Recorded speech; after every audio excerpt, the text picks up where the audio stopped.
If more of you supported the show, I'd be less sick of podcasts. Blah, blah, blah, blah. Sending out good vibes. Blah, blah, blah. Good vibes. Blah, Good vibes. blah, blah. Good vibes. Good vibes. 108 breaths of deep gratitude and prayers for guidance and protection. And put on a didgeridoo and shamanic drumming track. Shivers or vibrations and stuff like that.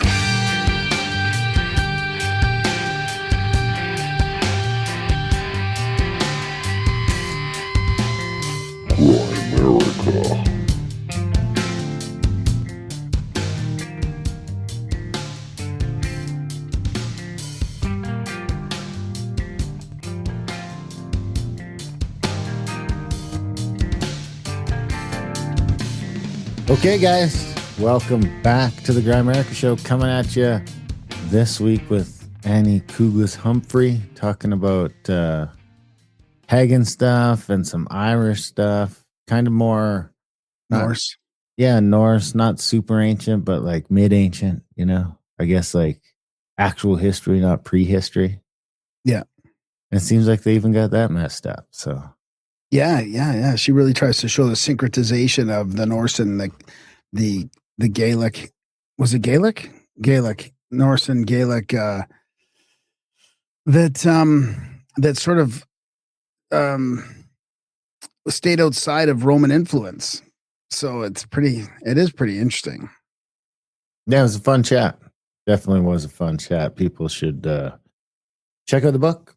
There's another one from Inner Traditions, but it's we got another one coming up with Scott Crichton's coming back on the show, who has just came up. I sent you the thing for his video, right? That Graham Hancock shared. Yeah. Is it about the pyramids or something? It's about the pyramids. I haven't watched it yet. I was trying to remember what her episode was about. I couldn't remember. It was about the Osiris shaft, I think. What about it? I don't know. It was Sometimes I just have these blanks with the old episodes. Like that's just what it was titled, the Osiris Shaft. I think that's what his book was called. I think must have been before we went there. Then this must have been a long time. Oh yeah, man, this is like 2014. Oh, that. All right, that's why. Okay, probably 12 years ago, 11 years ago. Interesting. Okay, so he's got another book out, or still going after the Egypt stuff. I mean, it's going to be interesting because we haven't talked to him in so long and learned a lot about Egypt in that time, went to Egypt, into the places he's talking about. So it'll be an interesting conversation. The Osiris shaft is a good example because it's like 6 levels down right on the Giza Plateau. Yeah, we went right to the bottom, right? Till we got to the water. If you wanted to go down there. Because I started going down the bottom of that one ladder, went right into the water. So you'd have to step off into the water. Yeah. Which I'm not interested in doing, you know? Fuck that. That old ass. Well, I guess a lot of it's probably rain, but it don't rain there too often. And that's like the water table, right? That's where the water is everywhere. Throughout the underground. I mean, the underground city underneath Giza Plateau. I mean, I'm at the point where I just think, because you can look over in the distance and see the other pyramids that we went to, the Bent and the Step and the Red Pyramids, and they have these massive underground caverns too. So I think the whole Giza Plateau is connected underground. Probably. I mean, especially when you look at Turkey and some of these other cities that they admit. And then remember the thing that Ben was talking about, the labyrinth or Saqqara. I mean, it's just. I think there's so much more underground than we realize. I think Ben's basically saying that it's there now, right? Which I don't know how Ben feels about the new scans and all that kind of stuff. I've sort of not been super close to that. I did email Buddy to see if he would come off the show. Philip, I think his name's Philip or something, right? Philippe. But it would line up, you know, if those things go down, however far it is, it lines up with all that shit being down there, which is what a couple of these guys have been saying forever. And it seems like somebody knows that shit. Because the one thing there is all over the Giza Plateau is a bunch of chained up little holes in the ground. You can't go down. You might not want to go down there, but it seems like ventilation or something, right? Yeah. Ventilation. It's super snowy here again. Winter is back with a vengeance. Seems like headed your way. So heads up. Oh yeah, we've been waiting for it. It's supposed to be here now. It says it's snowing, but it hasn't snowed. So it says it's snowing. It's not snowing so much Don't here believe yet. your eyes. I think it's snowing in the city. It's not snowing here so much yet, but it's windier than shit. And the temperature has plummeted from like it was plus 15, plus 10, it was plus 8 to plus 12, say on average for the couple weeks before, maybe plus 5 at the high at least. And now outside right now it's got to be approaching minus 20. Just like that. Snap back to winter. Looks like 2 solid weeks of this. And Really? yeah, right I to. thought we were only supposed to have a couple days of this snow, but maybe. Well, it's just the cold. It looks like the cold here is hanging on until about March now. Oh wow! Holy yeah, you're right. I haven't looked at this like that in that regard for a while. Yeah, it's in its low 20s again now. Next week, this week. Still not a bad winter, really. No, it says minus 26 to minus 17, kind of like that's not too bad. During the day, it'll be minus 20ish. That's okay. It's livable. It's livable. Yeah. It's been good. I mean, I went fishing 3 times last week when the weather was good. Someone went through the ice. I thought I saw you had a huge fish. Caught some big pike, yeah. Was that a pike? I thought somebody called it a walleye, or was that something else? I got like a 34-inch pike, I think. 34-inch? Wow. So Dude, that's like 3 feet. Yeah, Sean's pike was probably 37 or 38. What? Yeah. So, and somebody went through the ice. Sorry, I interrupted you there. Someone went through the ice on the weekend. On a truck, or? It looked like it was a little car. I mean, I stopped driving my truck out on the ice about 2 weeks ago. I mean, there's still lots of ice in the middle.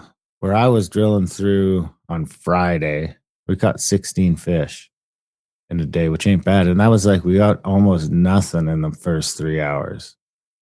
And then it started really lighting up. We got a couple tip-ups going off at once. Just fish everywhere. But what do you attribute that to? Just random, or just finding the spot? I meant to go back to that spot yesterday, but no. I meant the 3 hour. Oh, I don't know. Just a slow morning, maybe. Could just be a slow morning. Could be we moved a little bit, so you get out there. What do you mean you moved? You moved around to different holes, or you moved? Yeah, we moved like 100 yards, moved the shack 100 yards. We were in some deeper water. So I have all the depth charts. I think I use iBoater, which comes in handy when you're in the boat. So you don't hit shit. But it's also handy just for fishing, because you're always looking for maybe a shelf between some deep water and some cold water, or some deep water and some shallow water, or off of some underwater points and stuff like that. So we were out in like maybe 30 feet, 25, 30 feet of water. And then we moved into like 12 to 15, maybe some lines even at 8. So it could have been a depth thing. But even when we first got over there, it was pretty slow to the point where we're like thinking about moving again.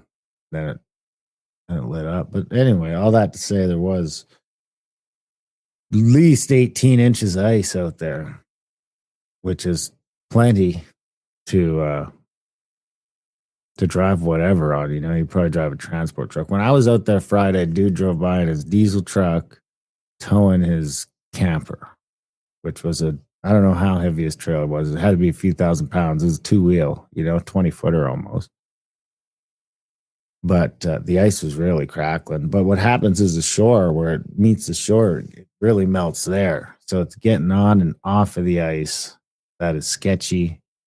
Wherever the water's really shallow, because the ice can't grow to be 22 inches thick there. It can only grow to be 4 inches thick. So when 4 inches of ice starts melting, that's a lot different than when 20 inches of ice starts melting. And what happens is you get these little islands all over the place that they're not really islands. It's not like a proper island. It's just like maybe some reeds that come out of the water a little bit. And then when the sun's out and it's windy and warm, all in those reeds just melts. So there's almost like no ice left in those reeds because there's only a foot of water there anyway. So at best, the ice was a foot thick. And then it's got the warm sun and the warm, and not the warm ground, but warm enough ground underneath it. That shit melts and it'll spread from like island to island. Once you start getting some open water, it can. So it looked like in the picture, like someone drove over and got a little too close to the island. So it's not like it's too like deep there either, because it's Probably 2 feet. Probably 2 feet. Where that car went in was probably 2 or 3 feet deep. I would say that the picture I saw, the car was already on the bottom because you can still see half the car sticking out of the ice. If it was deeper water, that thing's gonna go down eventually. If it's completely sideways, like sideways in, a lot of times you get the front end in, but the rest of the truck can stay out of the water if you're lucky. You can fucking get out backwards if you're lucky. I mean, when someone went through on Newell like a month and a half ago. Because the other thing that happens is there's a ton of people ice fishing. So if you get in the middle of Chinook, been Chinooking for 2 weeks, there's also the ice fishing people. They tend to go to certain spots. You know, it's not like the whole lake has an equal distribution of ice fisher people, ice fishermen. Call them fishermen. fisher persons. No, fishermen. It's not an even distribution. You know, there's spots. That's how fishing works. You get sort of this consolidation of groups in different spots. And I mean, you might get 100 people out in a weekend fishing, 200 people, 300 people over the course of a week. And if it's cold, it don't matter because the next day the holes are frozen in and it's start over basically. But when it gets warm for a couple weeks, the holes stay. So you get a couple, 200-300 fishermen out there over the week. They're all drilling 2, 3, 4, 5 holes each. Plus they got cameras and shit nowadays. So that's more holes. And then the holes don't freeze. And then you get the bit of water on top of the ice from the warm weather, melts a little layer on top of the ice, especially right now because we have no snow. So it's just, and then that washes into the holes. So then instead of the hole refreezing overnight, it just gets a little bigger and a little bigger and a little bigger. So the holes are 1.5 feet instead of 10 inches. And then you drive your truck over someplace where somebody drilled fucking 30 of them, you know, all inside you know, who knows, 20 foot by 20 foot radius, maybe 20 yards by 20 yards. There's 50, 60, 70 holes in there. You put your front end over a row of them and down you go. I'm surprised there's no laws in Nanny, Canada about the holes in the ice. Well, some It's states have, like an accident just waiting to happen. How come the regulators aren't out there like clamping down? we have more open laws in some of the states. I know some of the states will have More like what? More what? more open. Like some of the states have a limit on how big of a hole you can put in the ice. Oh, Like wow. maybe 10 inch, 12 inch, 14 inch. But here, some guys, in Alberta at least, I don't know about Ontario. I don't know. I'd have to look into the laws because what some guys do is cut a big fucking hole in the ice. Same thing like the polar people do, you know? They cut a rectangle in the ice with a chainsaw. That's 2 feet by 6 feet. And then they like, some dudes will just fish in it. And other dudes, you see the videos of them spearing them with like the pitchfork type things. But I mean, you drive into one of those fucking things. Like, it's, you know, maybe it freezes over and it gets a 1/2 inch ice on it overnight. So, you know, you can't see it. Yeah. And then you just drive over. So hopefully they got that car out anyway. I mean, all that to say, hopefully they got the car out. I know my buddy Eric drove out Saturday to the same spot I was at Friday. I didn't drive out. Like I say, my truck's heavy and it's big. There was people driving out. Eric drove out the next day, but the shorelines, even walking on the shore was getting sketchy. And when you went around the islands, you had to just, you know, there's lots of ice most places, but you just got to kind of watch where you're going. You can tell when you're walking on the ice, you can tell. Hopefully Buddy got his car out, because if not, it is now fucking frozen solid into the water, which is, I don't even know. That's a whole different animal. You got to get that thing out quick. I watched a guy doing a video somebody taking a video of a guy that walked out and fell in the ice on purpose to show people how to get out of the water when you fall through the ice. Did he get out? Yeah. He showed how you do it. You flop yourself like flop yourself over, kick your legs, and then get yourself up and then lie down flat so you distribute the weight and then sort of get away from it. It's pretty cool. Even if you can't do that, I think the Gotta trick, hold your breath because then you start panicking right away. Not hold your breath, but like regain control of your breath. regain control, and then I think you got about 10 minutes. Either get out of the water, and if you can't do that, you got to find a way to like make sure that your head stays above the water when your arms stop working, which is about 10 minutes. And then you've still got another hour or two that, if they get you out and get you to a hospital, you'll recover. How did we go in the lake for 10 minutes and we were fine? In the ice? Well, it was like just about ice. I mean, it was +2 or +5 or the water temperature. I don't know. It's just warmer than we think it was. It wasn't. The water right now was 3 degrees Celsius. So you got 10 minutes before your arms start working.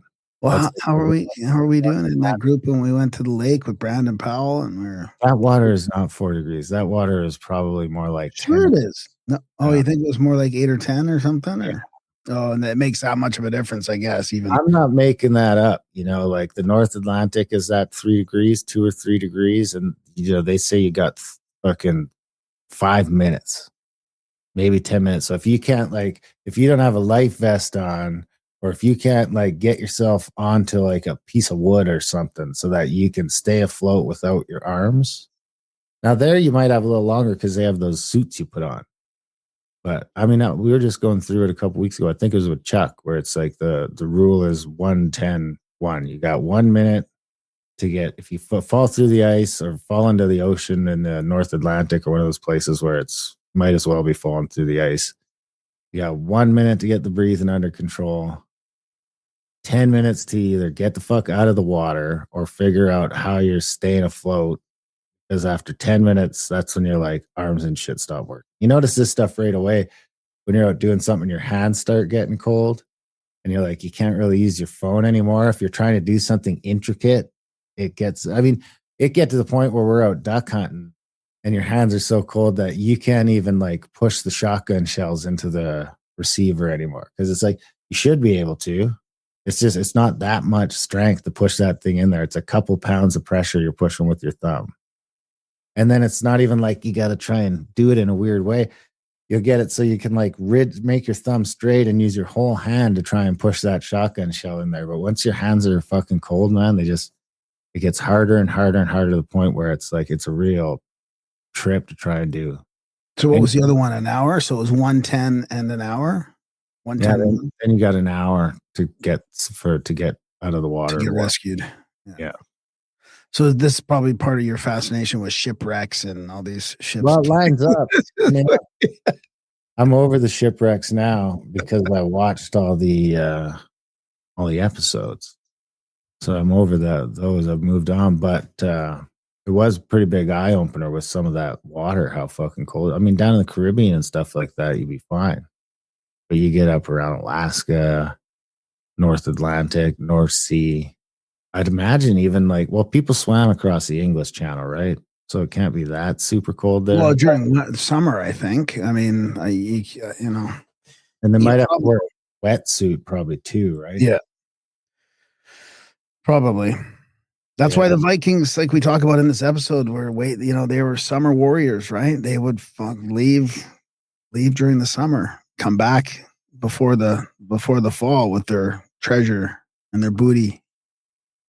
Yeah, and I get to come home and have a hot bath or something in between this stuff, right? Can you imagine if it was just get to the end of that cold day ice fishing and fucking sleep in your teepee and maybe you get right warmed up, but half the time you don't. So just starting the next day, Still half chilled. Yeah. Still half chilled from the day before, and that just sort of compounds on itself. Lately, I've been actually watching. I watched Prometheus again with Shauna, my wife. What'd you think of that after watching it? It's funny because the last time I watched it was before we started the podcast. Right. And there were some spots I didn't remember, honestly. I probably shouldn't give out spoilers just in case people haven't watched it.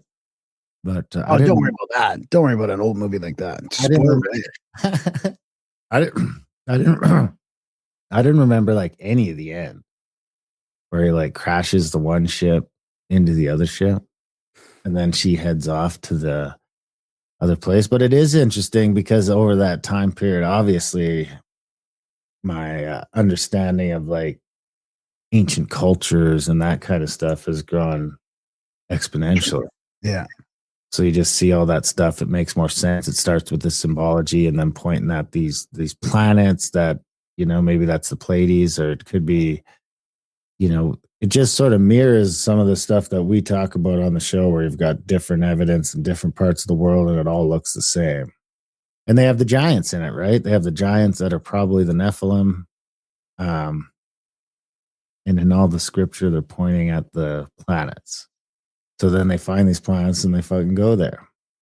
And then when I get there, it's shitty. And at no time that someone tries to consider is what you kind of get throughout the show. What I came up with anyway is that's like maybe those guys were like, don't go there.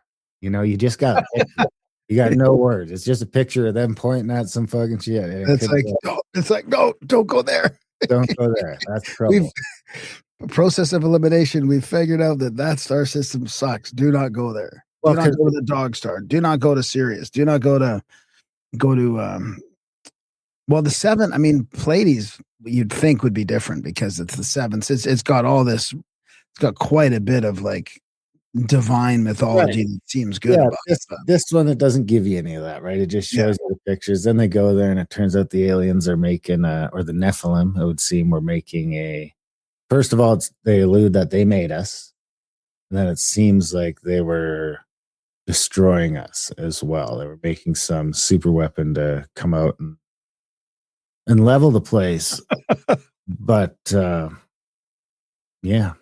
And then maybe some other guys came here and it was like the split between the Elohims, right? There's a bunch of weird mythology baked in there that if you know a bunch of stuff about our world, then you can start to put a bunch of this little stuff together. Like, because I think it was like there was Elohims, there was some of them, and there was some good ones and some bad ones. Some that wanted us to be alive because we were their little pet project, and some others that wanted us dead for whatever reason. Anyway, that was kind of interesting. Did you listen to the director, the guy, the movie producer guy, the movie creator on Joe Rogan that was talking about that? He was talking about Ridley Scott's stuff and also the stuff he happened to be mentioning a show that I was just watching, which I don't watch a lot of TV there, but I'm trying to make an effort to watch something interesting. So I tried that one called the Pendragon Cycle, The Rise of Merlin. And he mentioned that show. I was like, yeah, he said it was good too.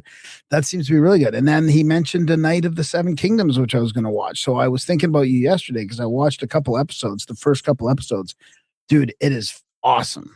What is the Seven Dragons? No, A Night of the Seven Kingdoms. Well, I mean, the Pendragon Cycle is awesome as well, except you have to get onto Daily Wire to watch it. But the Pendragon the book. Well, what did you? I listened to the book. Right? Is it a different? So it was the Hedge Knight, right? The book about the Hedge Knight. Yeah. So is that pre?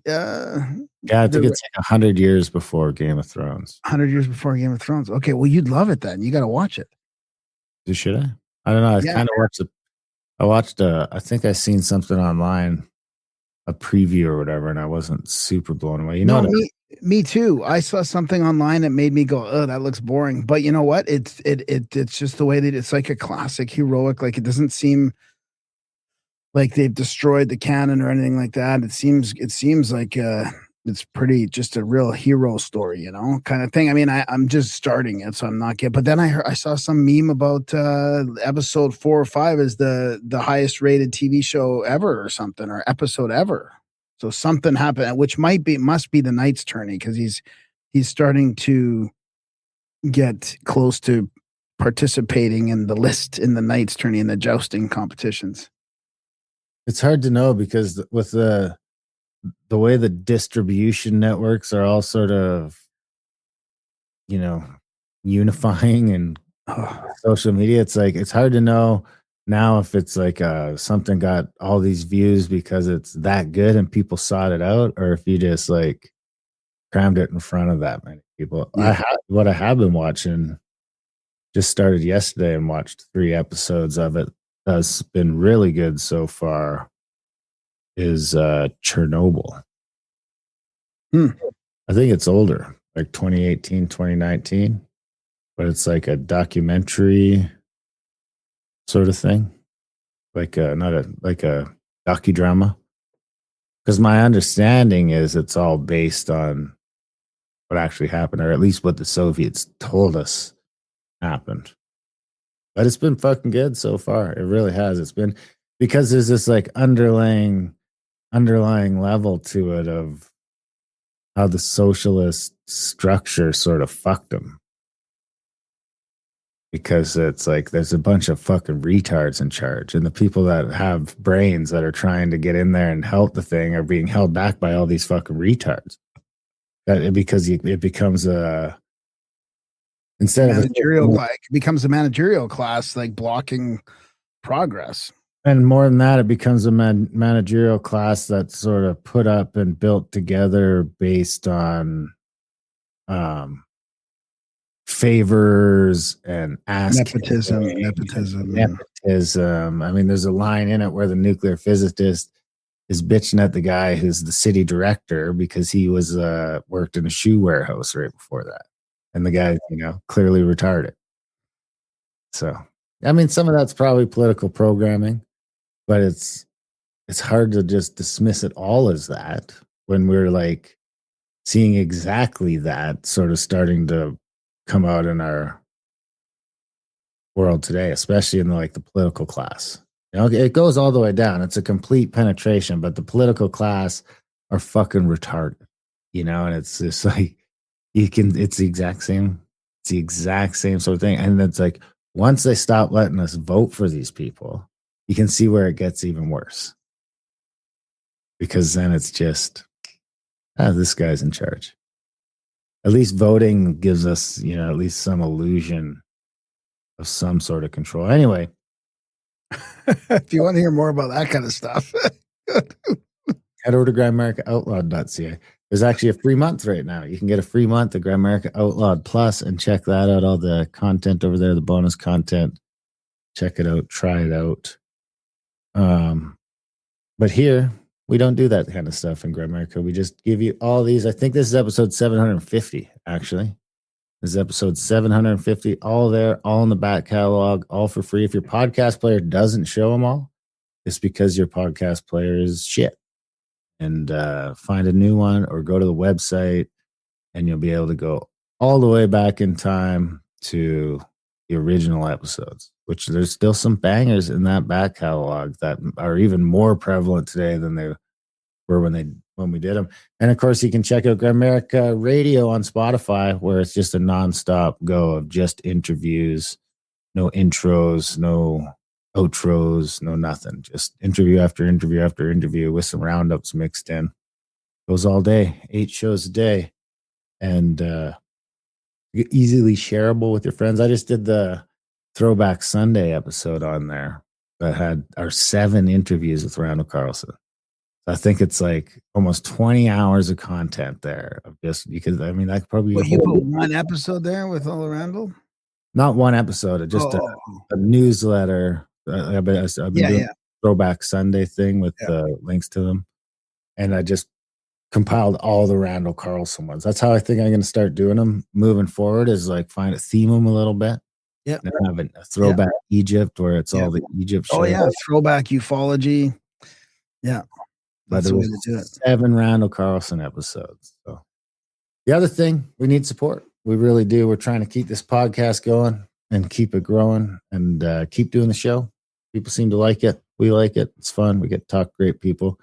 It does cost money. It takes a bunch of time away from other ventures that we could maybe make some money. So we do have to ask once in a while if you are getting some value from the 750 podcasts out there.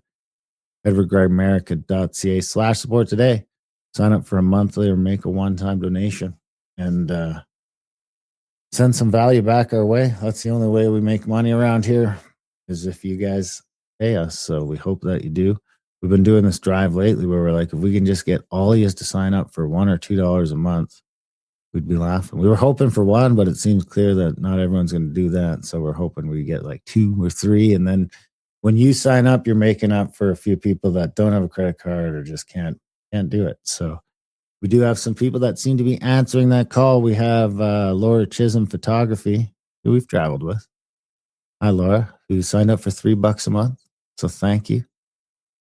Takes care of Laura and a few others. We had Evan Downs, who came through and signed up for $5 a month. And Thanks, then, Evan. yeah. And Laura. And Laura. And then we had Jess S on Patreon, who signed up for $12.66 a month. Oh, wow. That's awesome. That is awesome.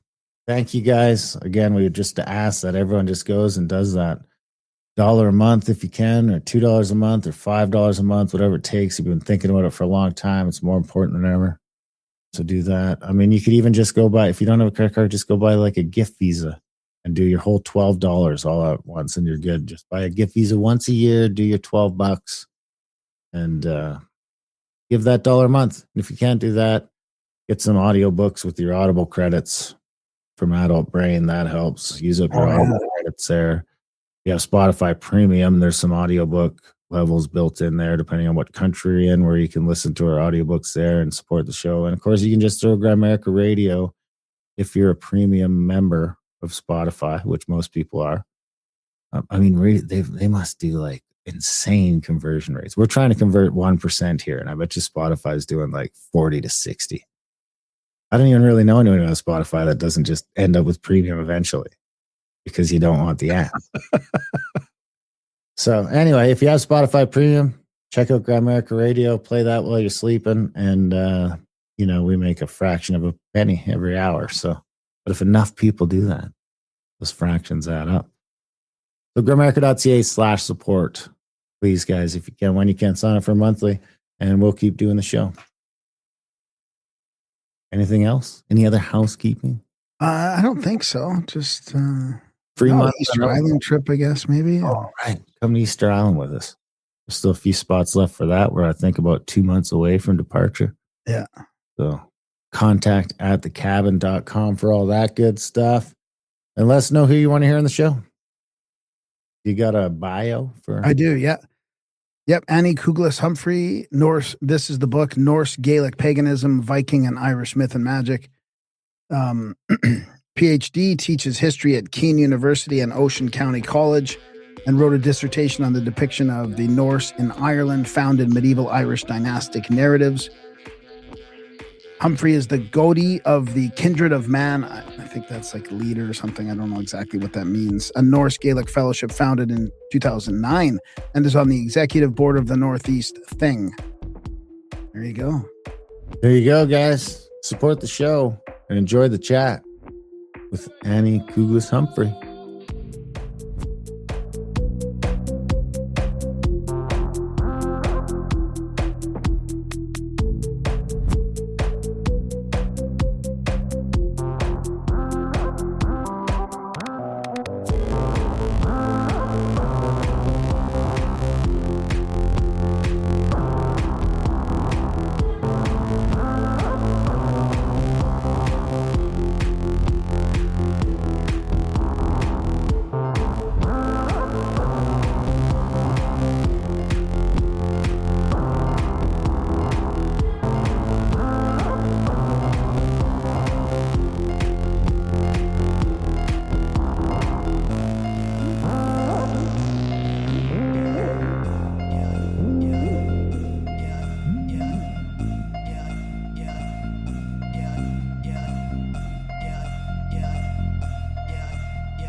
All right, we are with Annie Cuglas Humphrey. Welcome to Grimerica. How you doing? I'm very well. Thank you so much for having me on. Good. I hope I got your middle name right there. You did. It's better than most. Thank you. I was like, I thought I knew it, but I thought I better look it up. There's that little thing. So before we get into your interesting book on Irish and Norse type thing, which is quite fascinating. I'd love to hear a little bit more about, the organization that you were in since 2009, maybe a little bit about yourself, Okay. magical So practice, in just to give some context. And all this. yeah. So in 2009, my partner Matt and I founded the Kindred of Man, Man, as in of the Isle of Man. So we had both been interested in both Irish mythology and Norse mythology, but people were very clear to us that they were two separate things. They never met. And so in 2007, I went to University College Cork in Ireland. And so my then boyfriend, now husband, visited me, and we went to the Isle of Man. And we were blown away by how they had both Norse and Irish together. At the hotel we stayed at, the biggest stake was the Monanon, the Irish sea god and god of Isle of Man. And then the second biggest stake was the Odin. So, so we're like, wow, this is a place where Norse and Irish comes together. So we founded that kindred in 2009. At first, we weren't really sure where it was going to go, but then we were joined by Wayne Ragnar Worthy, and now we are a whole group of men, women, and other genders in South Jersey and Philadelphia, bringing the Norse and Irish gods to bear in our region. Nice. So the Isle of Man. Is that British then, or is that Irish, the Isle of Man? It is a British protectorate, but is technically its own nation. So it's That's what I thought was so weird. It's kind of on its own in there, right? It is. It's a great place. I highly recommend to visit. My dad used to talk about that. I was asking my sister, I'm like, why did dad talk about the Isle of Man so much? But he was fascinated by it. I guess our roots go back to, Scottish and English. And the name Dunlop was around there. But I was always, I never really talked to him a lot about why he thought it was so fascinating. But I've also learned that it's kind of more ancient than people realize, and a little more magical, I guess, too. Yeah. I mean, they're also very well known for the TT, the tourist trophy, the big race around the island. But there's still plenty of history and really interesting stuff if you know where to look. Right. So did you, through this process of trying to, merge the Irish and the Norse together, did you come across, what was some of the surprises you came across that you would realize that? Well, our biggest surprise, sort of the moments where we realized we have to do something, was when we were reading a folklore book. Now, the folklore books, it was a bunch of wealthy white men just kind of collecting whatever folklore they could and mashing it together. So it is itself not, proof of ancient stuff.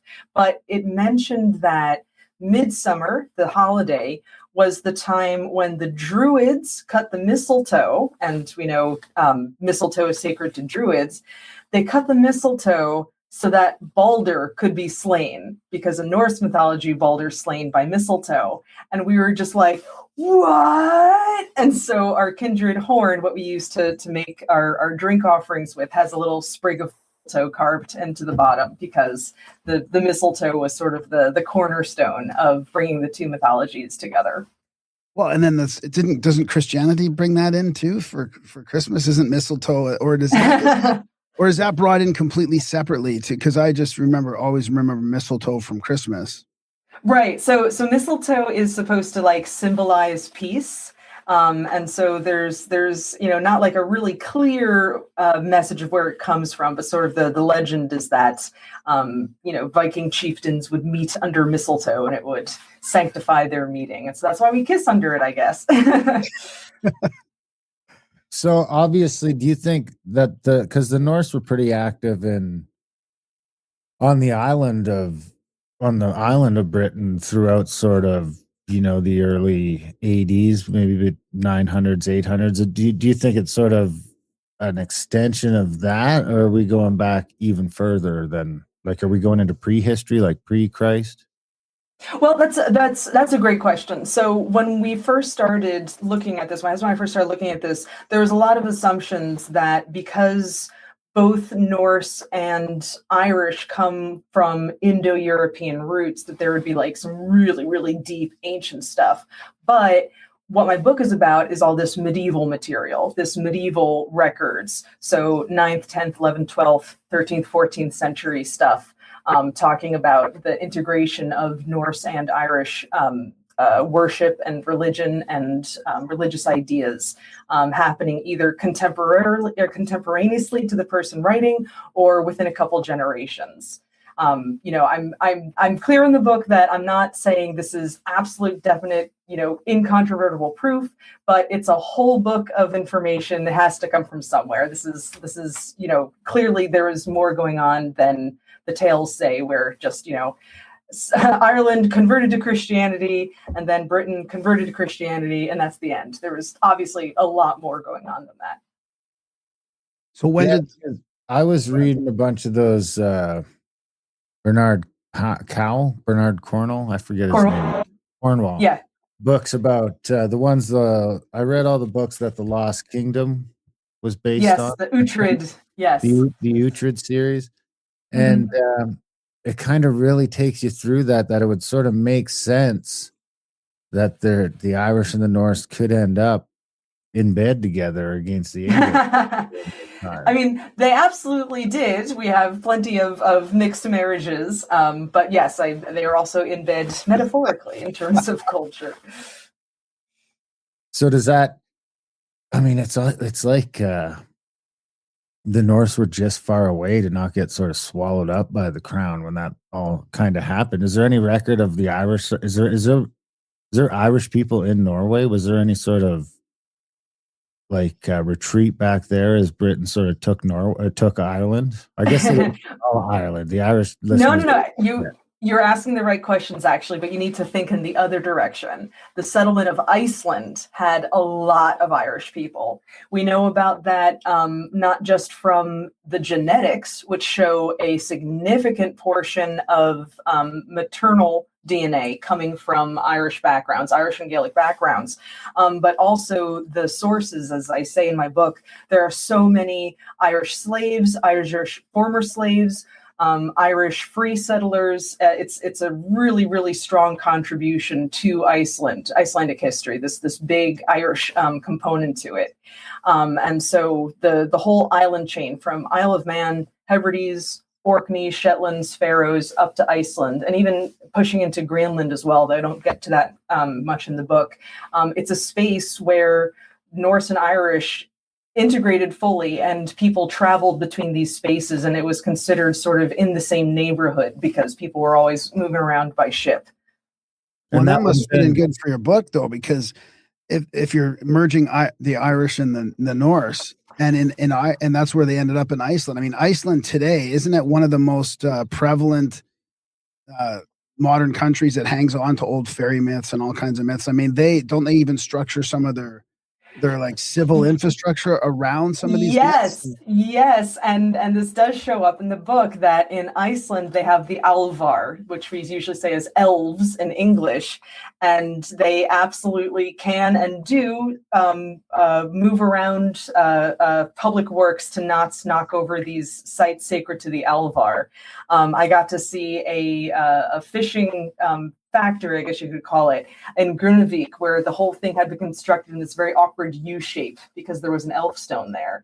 But they have that in Ireland too. They have the fairy forts, the Roths, where again, bad things happen to people who disturb them. So roads will curve around them. The ferry bridge in the Isle of Man as well has this supernatural connotation. So it's very, very much in the air in the North Atlantic. So is that mainly from Ireland or from the Norse too? Like honestly,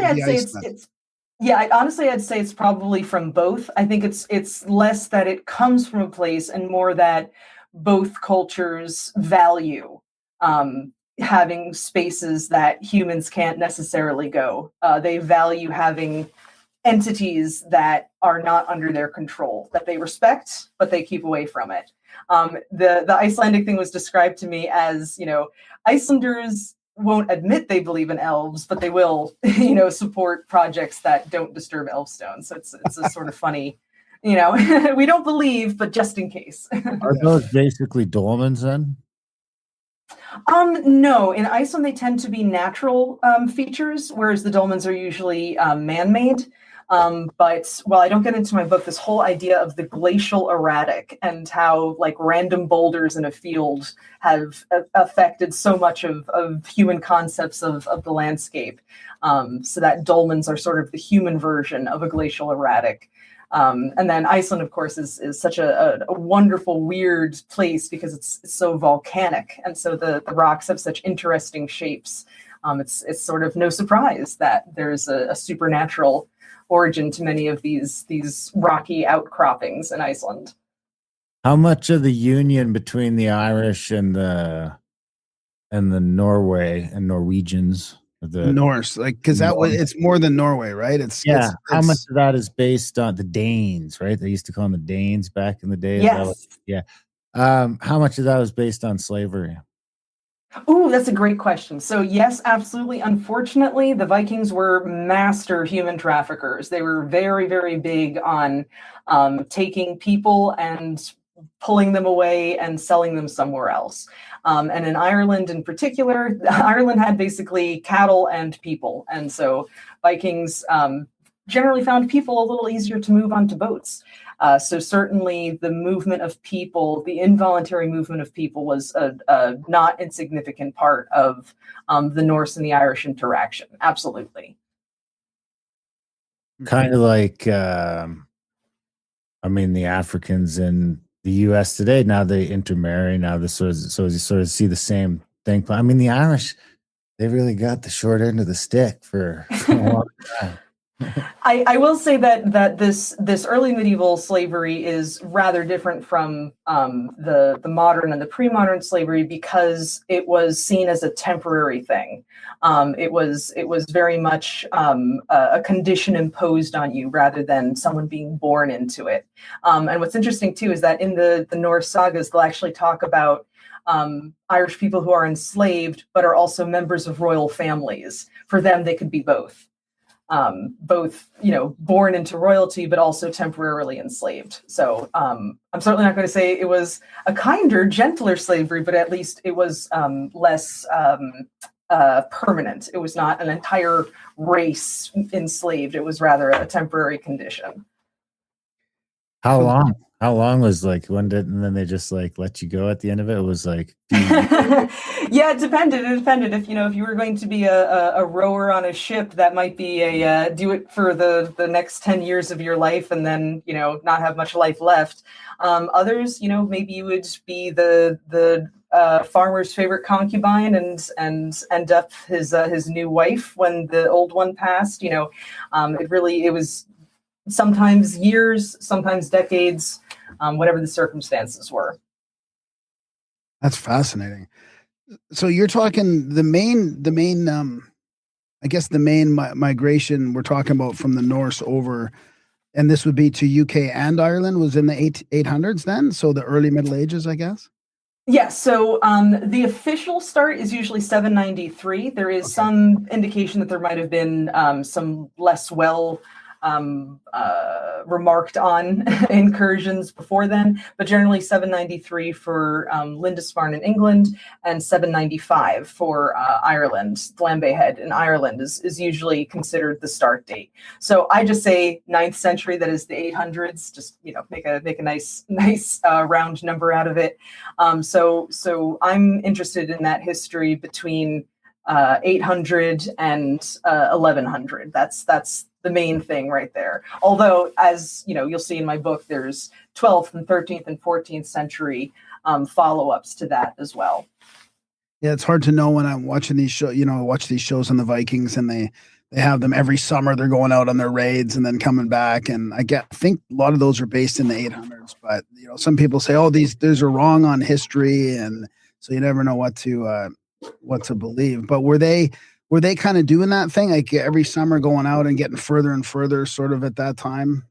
Yes, and not only were they traveling in the summertime. In fact, one of the names for them was the Sommerlith, the summer warrior, and that actually became a name in Scottish. Sorley is Sommerly, the summer warrior. So the McSorley clan is technically named for these summer warriors.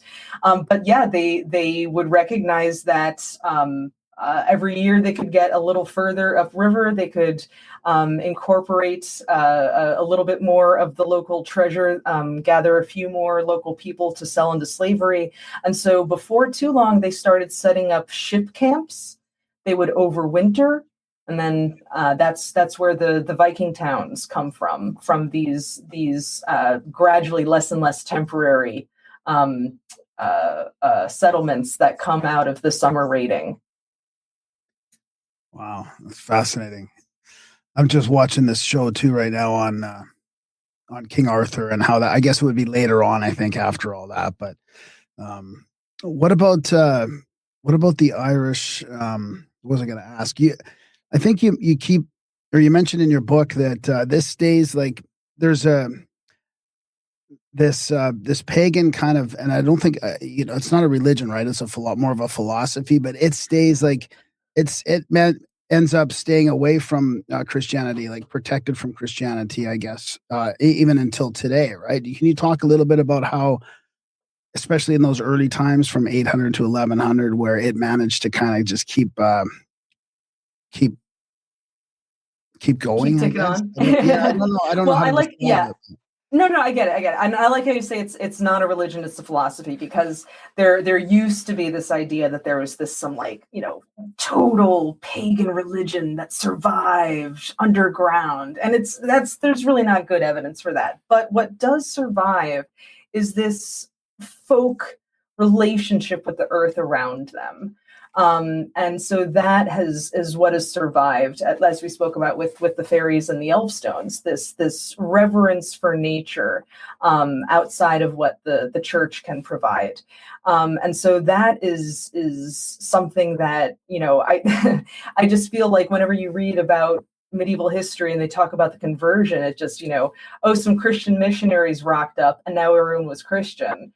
And it's like, oh my gosh, but even if they're baptizing their children or, being buried in a churchyard, people are going to continue doing things that they were taught to do as children, that they saw their parents do, they saw their grandparents do.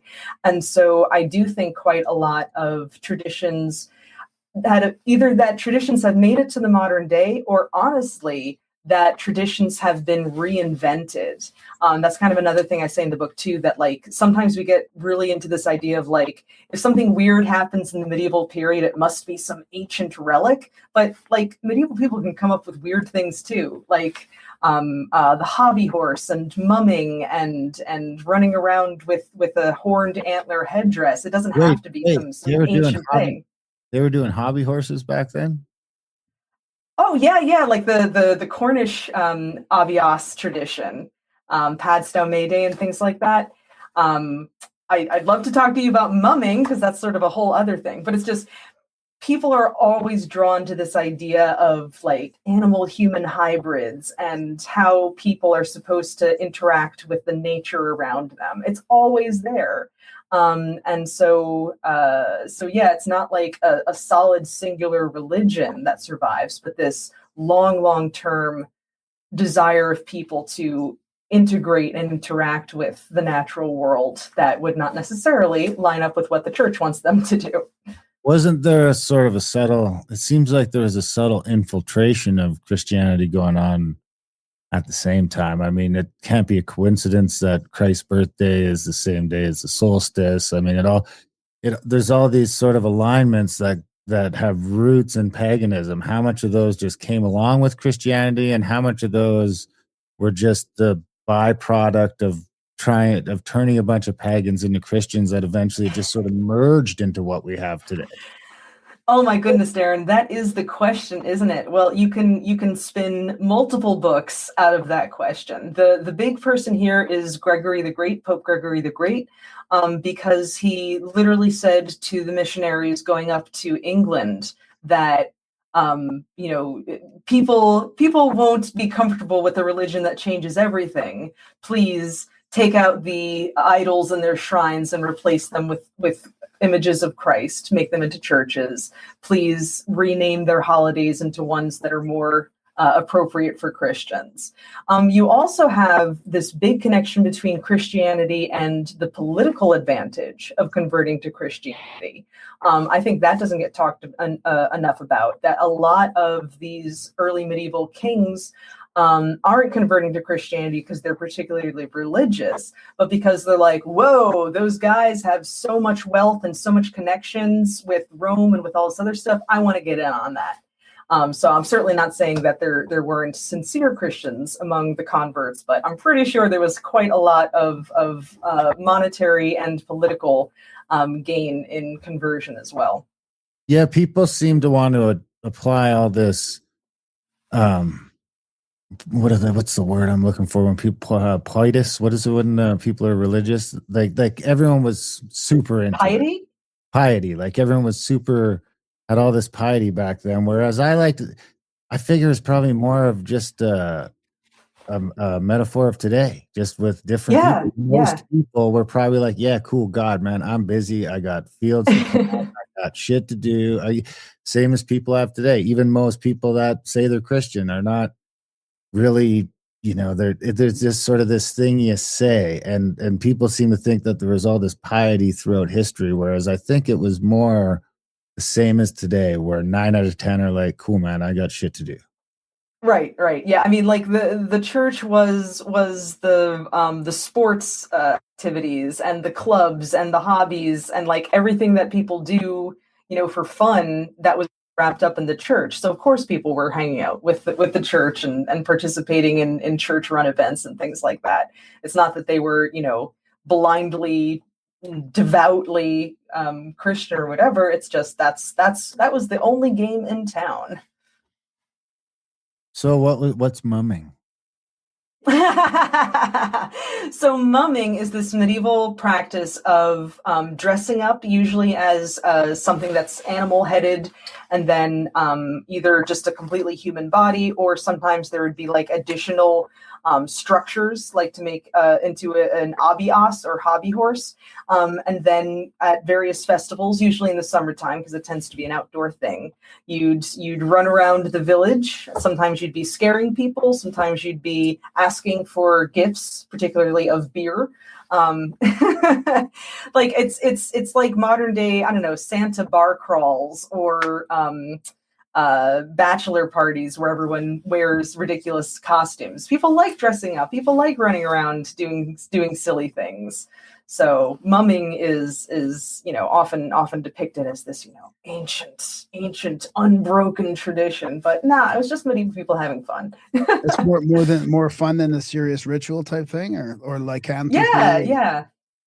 Well, it's stuff like Abbots Bromley in England has a horn dance where people put on these reindeer antlers. I mean, well, they're so big you kind of have to hold on to them.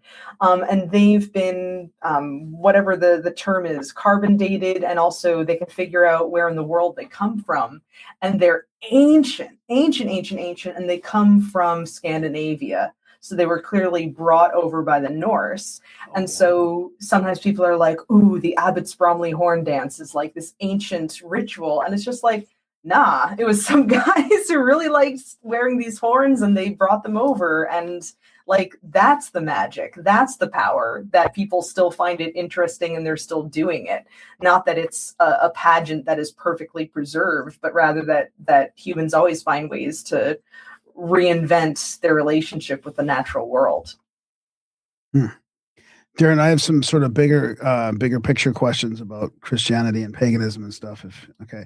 Well, it just makes me think, because all this sort of imagery, right? It's being quite demonized right now, and some of the sort of the pop culture, like I kind of feel like there's a revival to Christianity, but there's also a pagan revival and a revival to spiritual practices, and I appreciate both of them.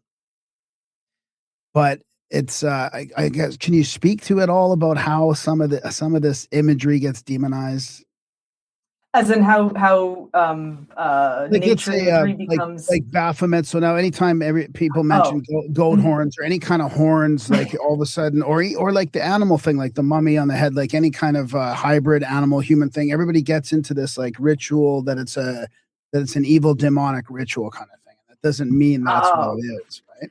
I mean, it's always been that way, right? Like we love Eggers the Witch, and he's depicting sort of this New England Puritan horror story that the natural world is out to get us.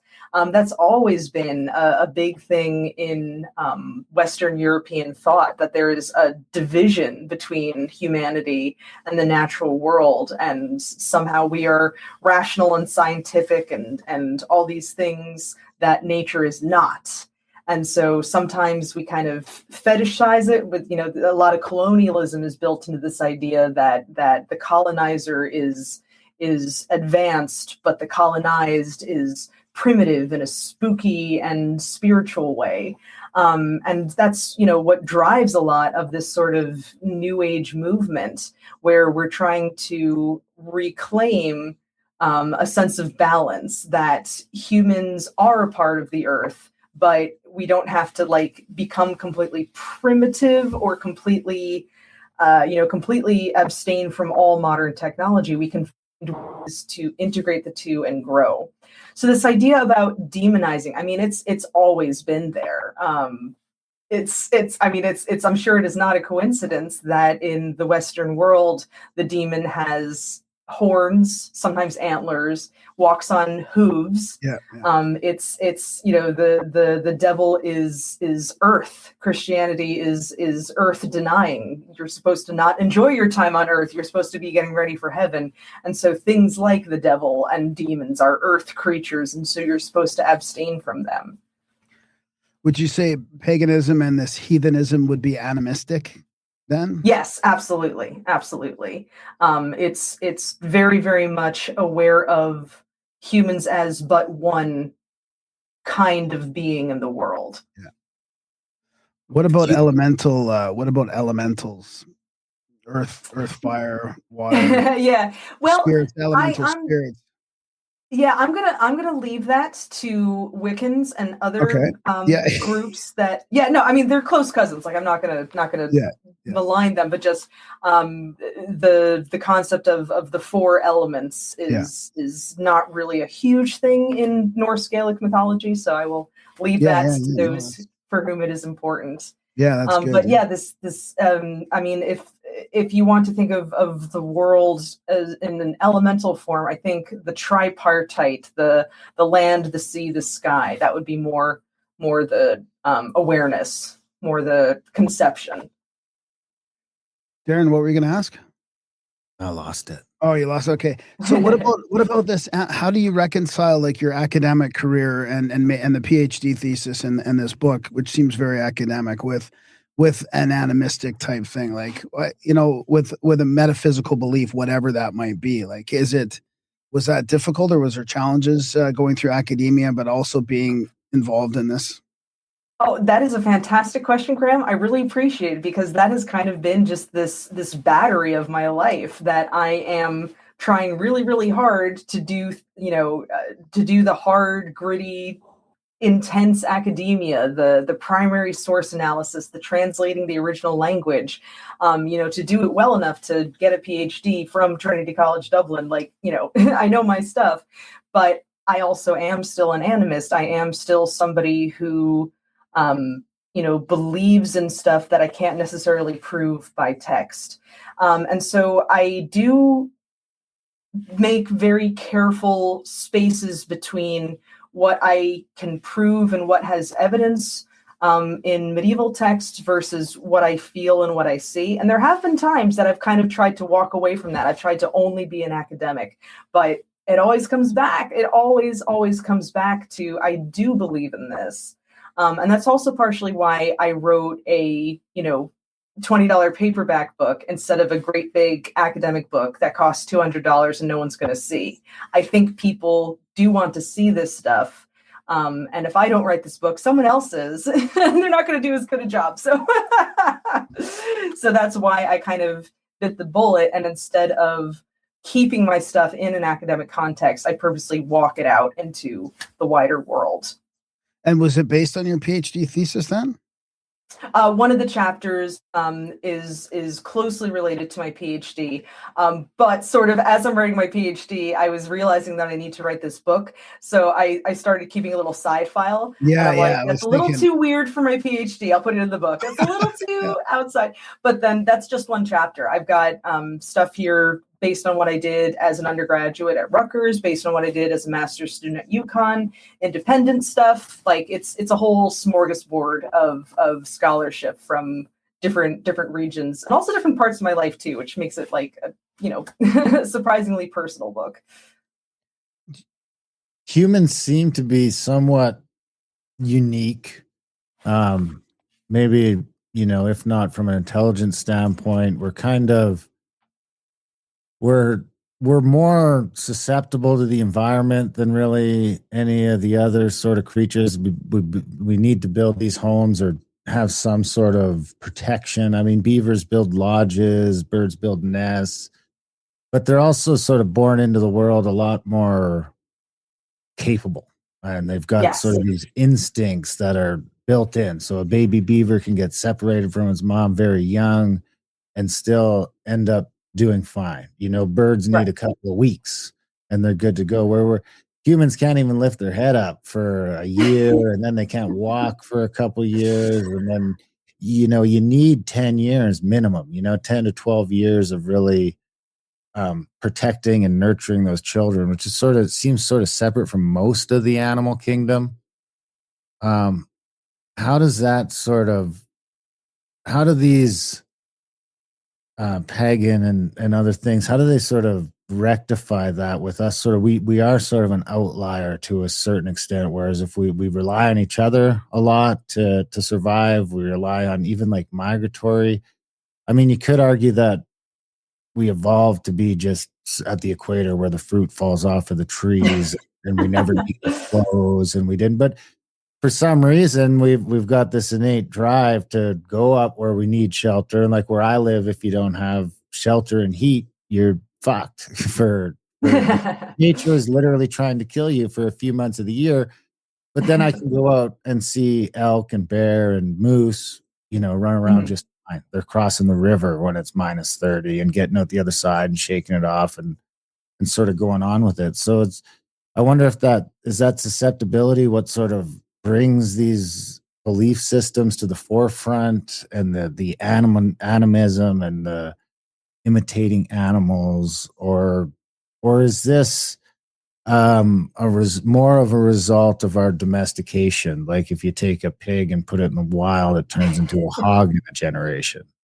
Well, I think you actually kind of answered this question towards the beginning of asking it, where you say that we as in humans need a community to live. We need that group of people around us to not only care for us when we're literally, like can't lift our heads up, but also when we can't walk on our own, when we're learning to speak, learning to interact with the environment around us. Humans are a social animal, and there are other social animals that won't survive without other animals to help them. Certainly not to the same extent as humans. But another thing too, Darren, is you say, you take a small beaver and it can survive. It can survive in a healthy forest. You put a small beaver in a, blank plastic room, it's going to die of no water and no food very quickly. So it's less that humans are alone in needing each other to make it to maturity, and more that our environment includes other humans. These animals with instincts to survive from very early on, those instincts are applicable when they're in environments that can support them. But for humans, our environment involves other humans. I teach world history. Probably, right? And always has. It's sort of... And always has, yes. Yes, when I talk about world history. Yeah. And even the hunter-gatherers and the baby's still fucked. Even hominins, I teach world history, and we start in prehistory. We start with Neanderthal and Denisovans and Homo naledi. Like we go right back to the very, very beginning.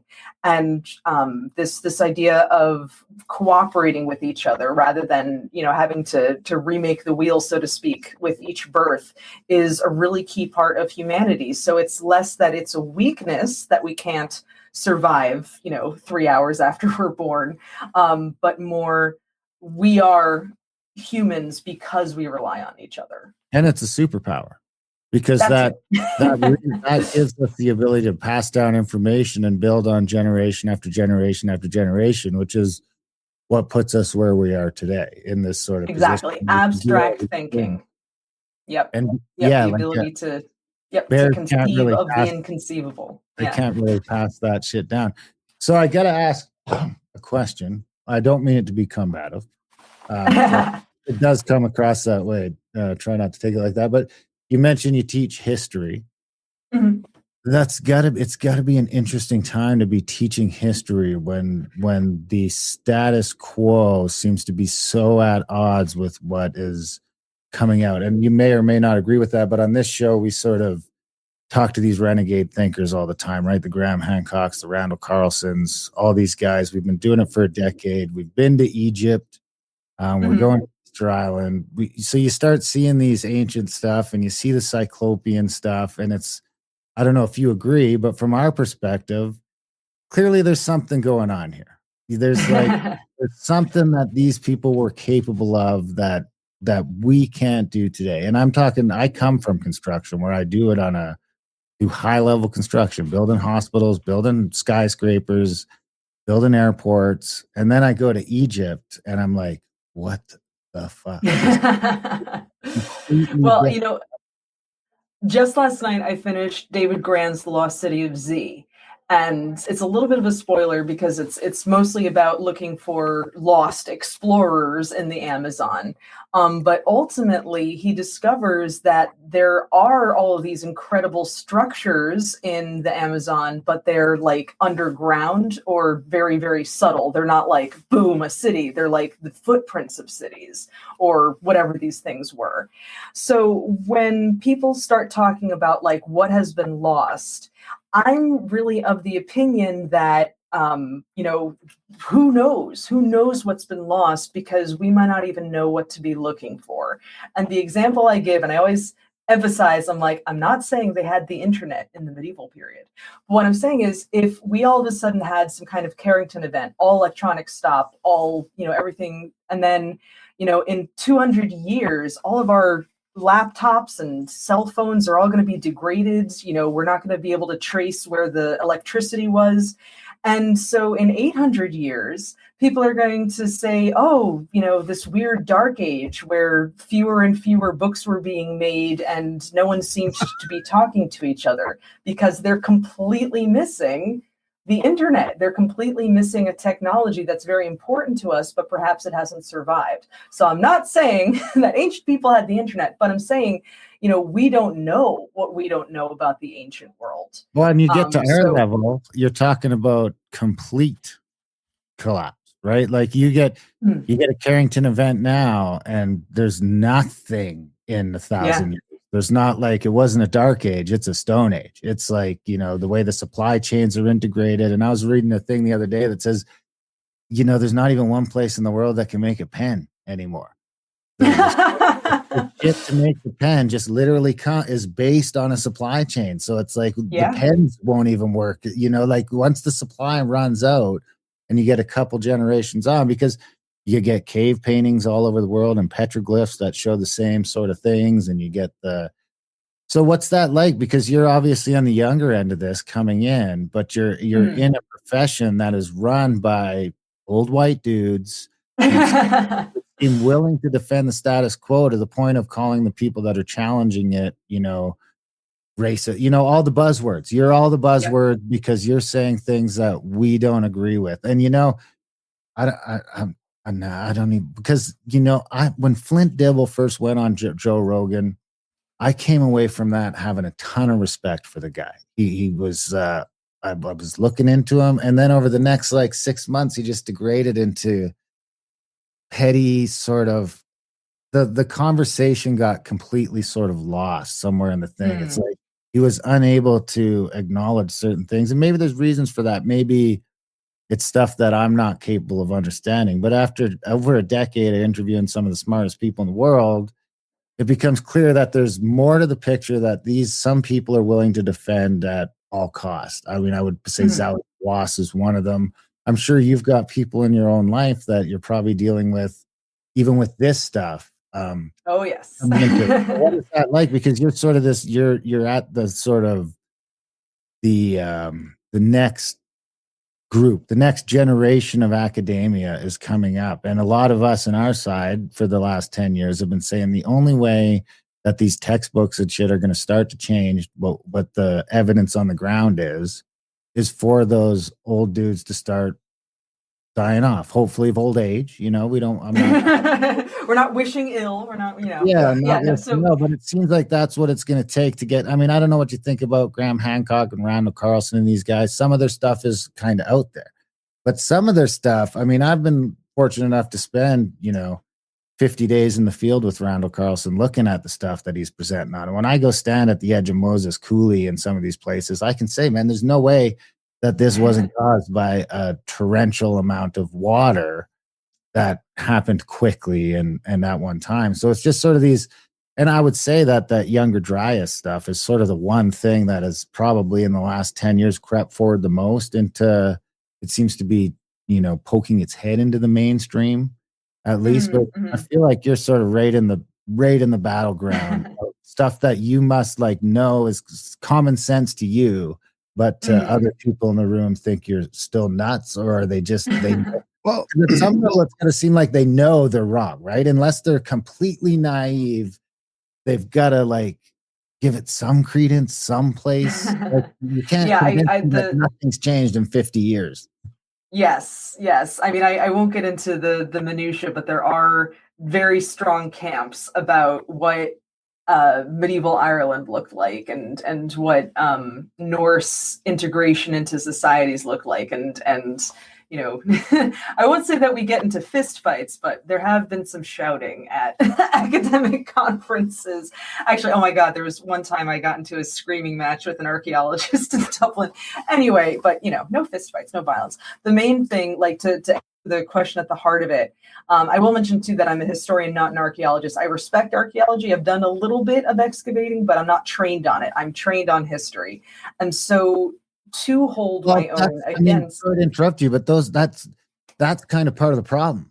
I mean, the archaeologists are trained to dig shit up properly, and I give them credit for that. But are they trained to interpret it? Don't you need like a pretty solid understanding of history and prehistory, and sort of you need different disciplines interacting to get the full. Yeah, and that is true. That is, you do need interdisciplinarity. Absolutely. That is absolutely true. But what I mean is, like, to answer your question is, as a historian, my realm is interpreting documents. And so because my realm is interpreting documents, I have to be nigh unquestionable. That's why I've taken so long to learn these languages, to, if not read the manuscripts themselves, then to at least see digital facsimiles of them. Because if someone comes at me going, this didn't happen, I'll be like, argue with the 12th century, man, And that's even when I show my students. I mean, obviously I'm showing my students primary sources and translation, but like as soon as we're into Mesopotamia or whatever, I'm like, let's look at some cuneiform, because, I can just keep chatting at you, but you get to read what people were actually writing down and actually saying. That's where the information comes from. And that's who, if you're like, no, that's not what really happened, well, you got to take it up with the sources. Like that's where I don't want to say ammunition, but that's where like the heart The of the value argument is, yeah. in the Value, sources. Yeah. So when you lose the sources, or you get back to like some places where you got down to one or two sources, like you got Plutarch for Rome. I mean, that's right. What if you fucked it up? So on that, how much do you think of history do you think is, because it seems like for the last 1,000, maybe 2,000 years, It's pretty solid. I mean, I was just reading a thing the other day that seems like they might have added some years in that sometime, but Well, I won't. I have friends who are calendar experts. That is a thing, so I will defer to them. I will say that so much of 19th century nationalism colored which manuscripts were collected and transcribed. And even in the 21st century, we're still detangling such national pride, national assumptions, national categorization of manuscripts. We're still undoing that. You will still have a English trained and a German trained scholar look at the same material and have different conclusions based on how they're trained. and you have It's to assume still- that's not a modern phenomenon, right? It's been the same No. time after time after time after time. Yes, that is true. That is true. Change the home base. So, how much of history do you think that we've got right? How much do you think we've got?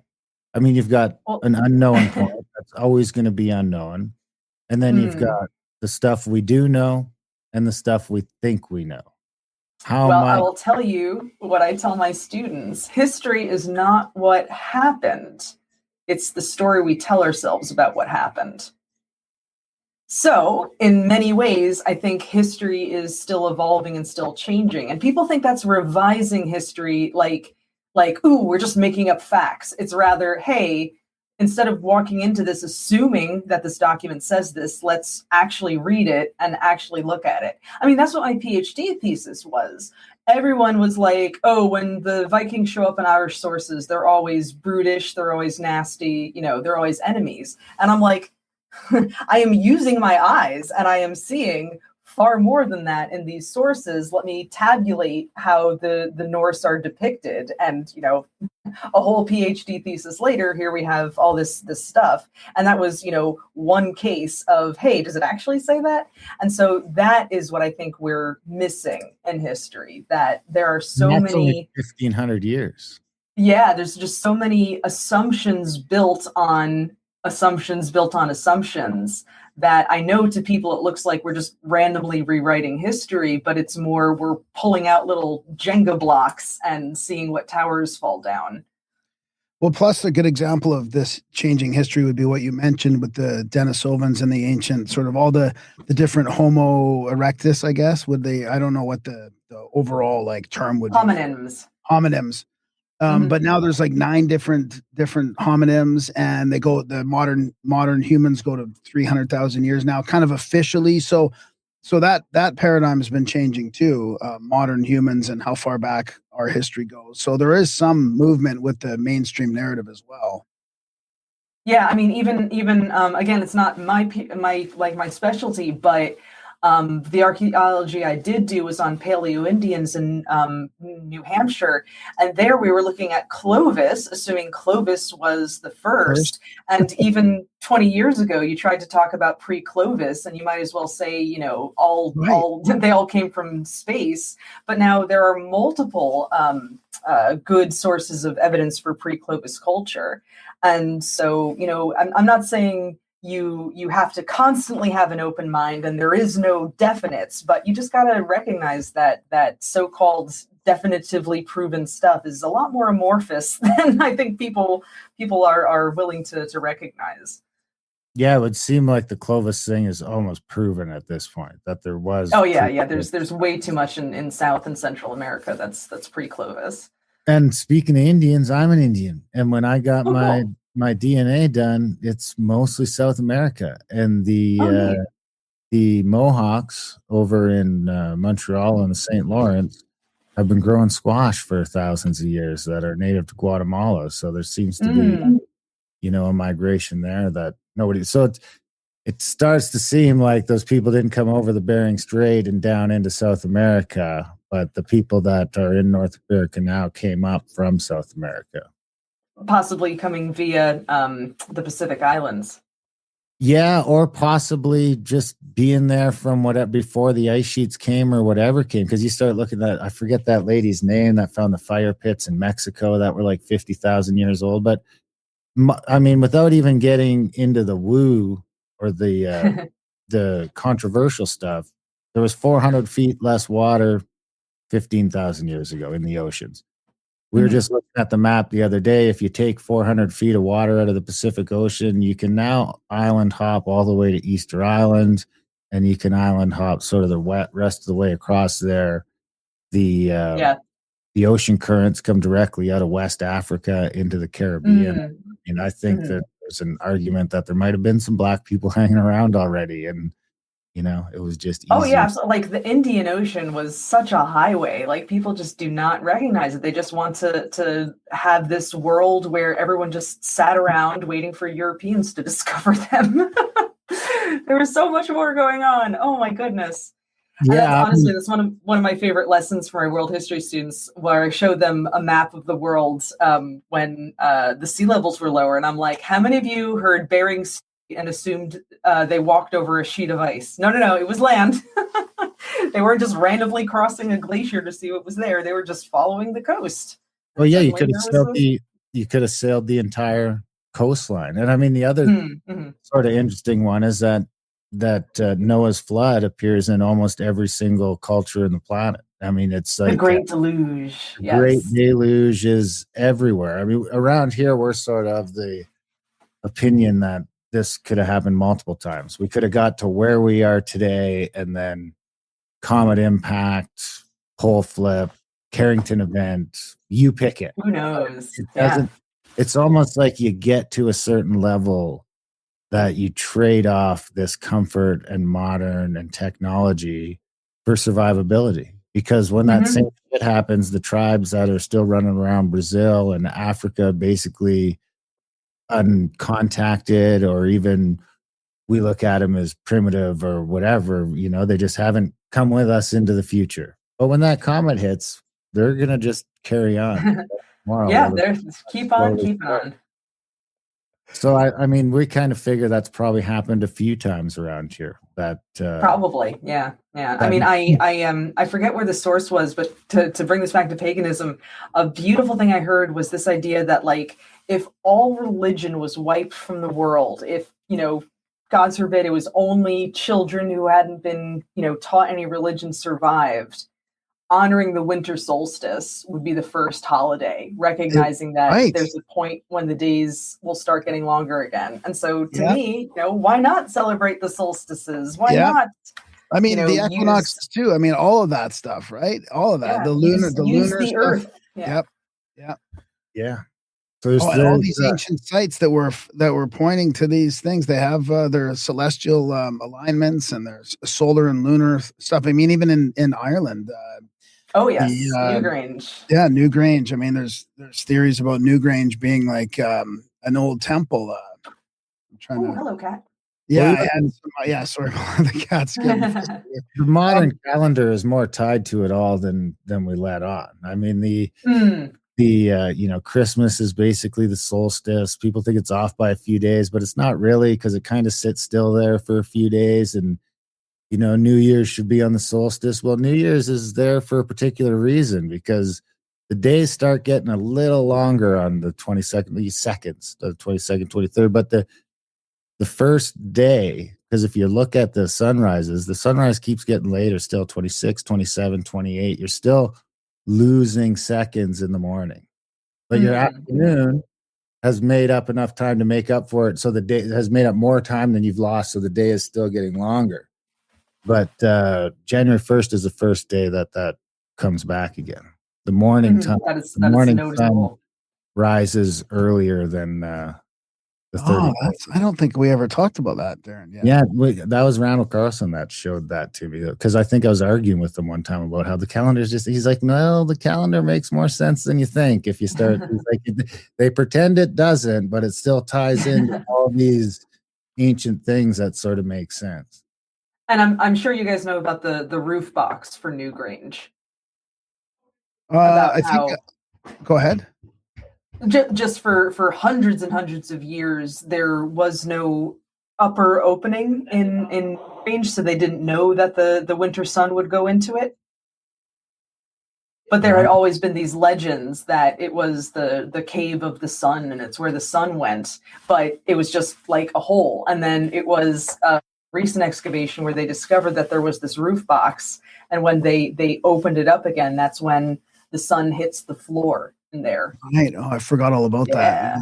Wow. Yeah, cool stuff. So did you come across any of your what? I just republished our Swagger show on Newgrange like 2 days ago. Yay! James Excellent. Swagger.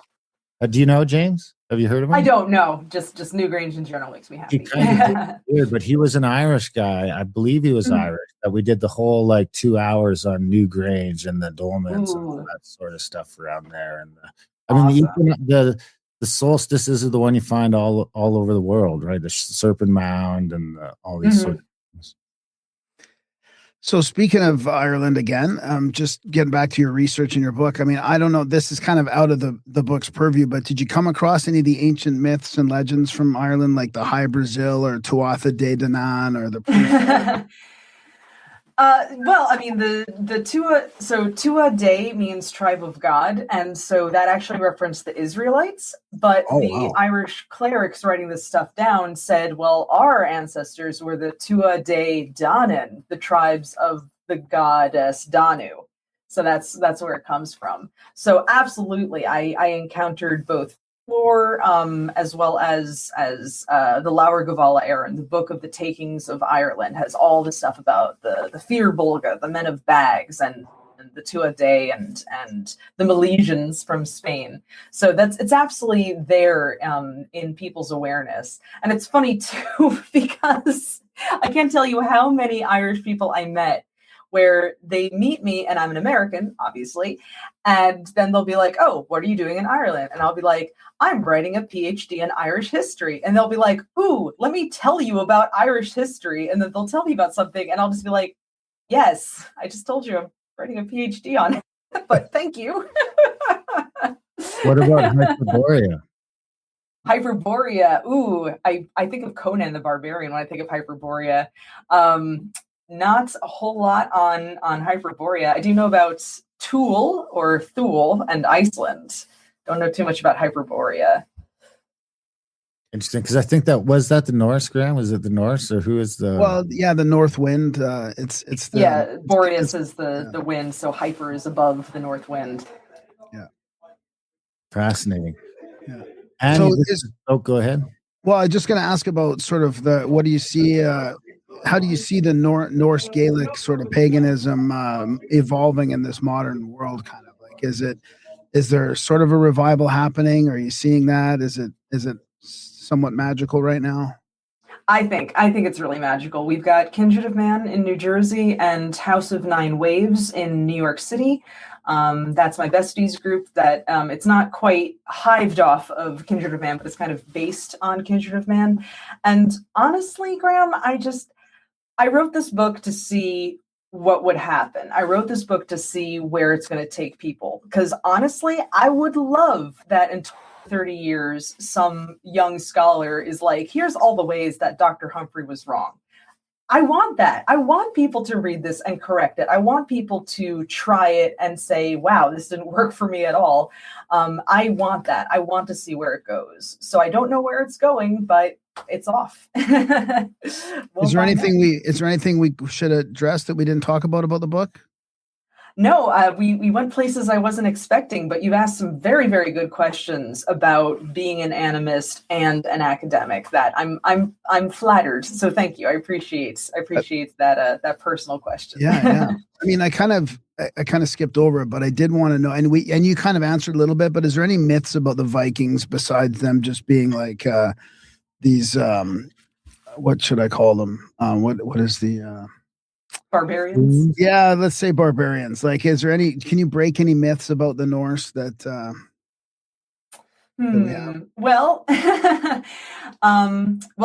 big myth in Ireland is that the Battle of Clontarf was Brian Boru, the ultimate Irish fighter, gathered up all the Gaels of Ireland and kicked the Vikings out of Dublin, and hurrah and hooray. Well, sorry. There were Norse and Gaels on either side of that conflict. And Brian himself had grown up in Limerick, a Norse town, and spoke Norse as well as Gaelic. He was 80, so he was an old man during the battle. He spent it praying in a tent. And the whole battle was to take Dublin, and they didn't even manage to do that. So, Battle of Clontarf was much more a civil Irish war with a few external participants, and they didn't even achieve the one thing they set out to do. So, sorry, Battle of Clontarf fans, it was not that big a deal. Where can people get the book and follow your work? Well, they can find it on the shelves at Barnes & Noble nationwide, which I was astonished to discover. It's also being sold on Amazon. It is being produced by Inner Traditions out of Vermont, but they're through Simon & Schuster. So anywhere Simon & Schuster goes, you can order the book through your local bookstore or anywhere else you get your books. Awesome. Thank you so much. Great. Yeah, thanks. This has been wonderful. Absolutely. Thanks so much, guys. Okay, take care. Come back anytime. Have a good day. You too. And that was a chat with Annie Cuglas Humphrey. What'd you think? Good. Yeah, that was fun. I got the links in the show notes for everybody for the books. Why are you trying to stick up for the Vikings when you just want to be a Norse guy? Eh? You just wish you were Viking. Well, I have 5% of my DNA goes back to the Northern Europeans and Norse. Most of it from the UK. I mean, I'm a mix of all that stuff. So less than. No, you know what? To be honest with you, it was a question that I had. I think it was either from AI or from the PR about the myths, and I'm really interested in that because you watch these shows and it's all like. Rah, the Vikings come over and just plunder and then take all their thing back. But then people say, that's not quite like that. So I'm always curious as to know. Well, they managed to be able to build cool ships and shit, right? That takes some sort of sophistication. Oh, yeah, they had sophistication. And I love the magic part of the Irish and the Norse. That's just kind of what happens when you get sophisticated and you're more sophisticated than your neighbor.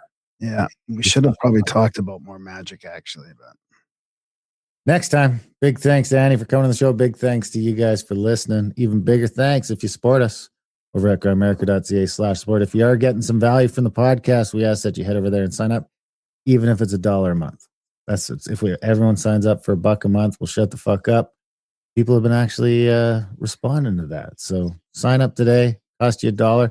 If you don't have a credit card, go buy a Visa gift card. Pay the whole $12 1 month, a whole year up front. Then you just don't have to think about it for another year. America.ca/support if you can, when you can. AmericaOutlawed.ca for the podcast. Contact@thecabin.com for trips and events, and adultbrain.ca for audiobooks, ebooks, and other. Other than that, we love you guys. Thanks for listening, and we will see you next week.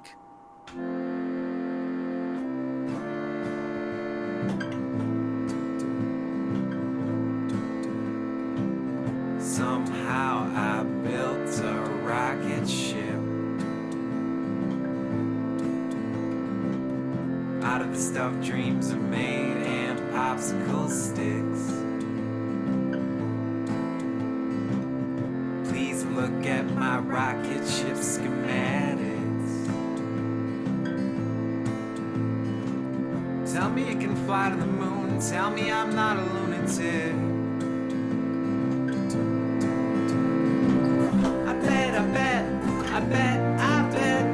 I bet you think I'm a space cadet. I bet you think I'm a space cadet. No regret, I do not fret, 'cause I am a space cadet. In my hands I have a gas can and matchsticks. Yes, Earth is my home, but I need a vacation from all the sadness, the chaos, and dramatics. I'll let you do the countdown. 3, 2, 1, no hesitation. I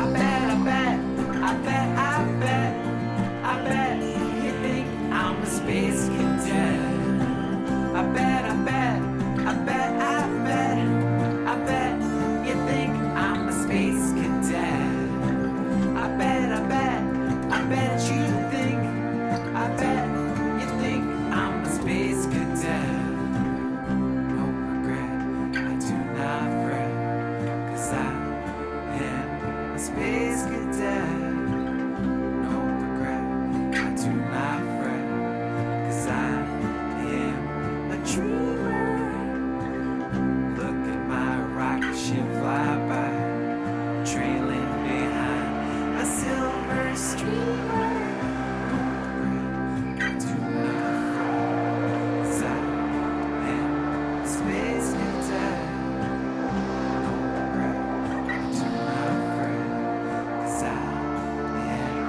dreamer.